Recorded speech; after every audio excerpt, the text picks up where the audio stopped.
Hi everyone. So today our group is going to be talking about chapter 13 of Matchmakers.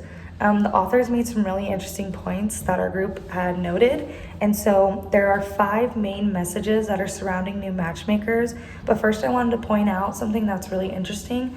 So obviously matchmakers is still in today's society. And something that is really important to note is like companies such as Airbnb and other companies are part of that sharing economy that are multi-sided platforms. This sharing economy also means that they're sharing resources.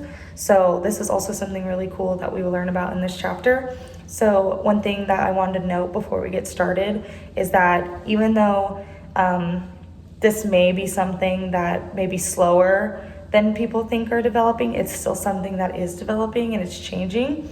So I just wanted to say that this chapter is supposed to provide insight on what new perspectives will be showing up in newer matchmakers, and also that this isn't some sort of recent invention. This is something that has lasted for years. And so the 5 messages that we're going to be talking about in our group today are the first one, which is matchmakers over 3 millennia, and then deja vu is the next one.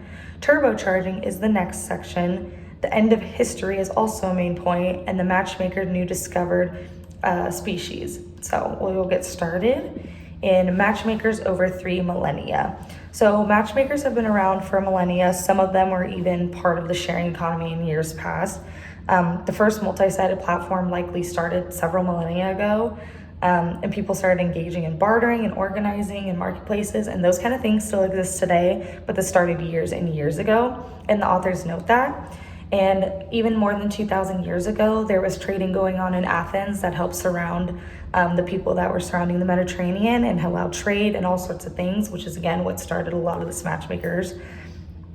So by 300 BCE, there was certain places in Athens or around the Mediterranean that would allow people to dock, and that provided merchants and ship owners to connect with each other and start business and talk, which is really interesting because this allowed people to dock, and voyagers were able to actually lend and trade, which were being matchmakers. At the time, voyaging was really expensive and risky, so the wealthier people at the time were able to lend money for successful voyages, and if they came back, then they would be able to pay them back. But if not, they would just forget it in the event of a disaster. And I thought that was really interesting, considering that it was something that people do today, but now it was started years and years ago.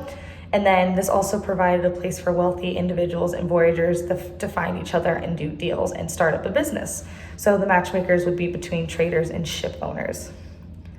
Now, the next part is also really interesting because in the early 1400s of Renaissance Europe, cities sponsored mini versions of Alibaba's 1688 Matchmakers for Business, which the author notes. And the reason that this is really interesting is because those fairs were lively and profitable, so it allowed a lot of people to participate. And because the cities would sponsor them, it means that they would offer tax concessions and suspend bans on imports to attract participants, so it brought more people in for more business. This also allowed them to develop mechanisms for settling disputes, and this also provided trust for each other in dealings.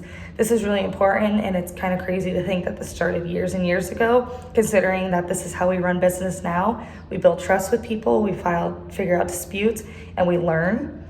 And then also one last thing that is very important is the 1440s, the invention of the printing press led to the explosive growth of the media business, including newspapers.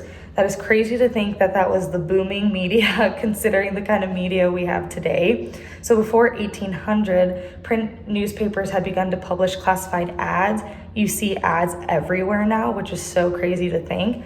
And these 18th century classifieds helped the sharing economy of the day. So it's really interesting to see that these 3 millennia were able to show that this is how businesses can start, and this is how businesses have progressed, especially with the media one, considering that newspaper is now maybe considered a dying industry, and now that everything is moving online into media.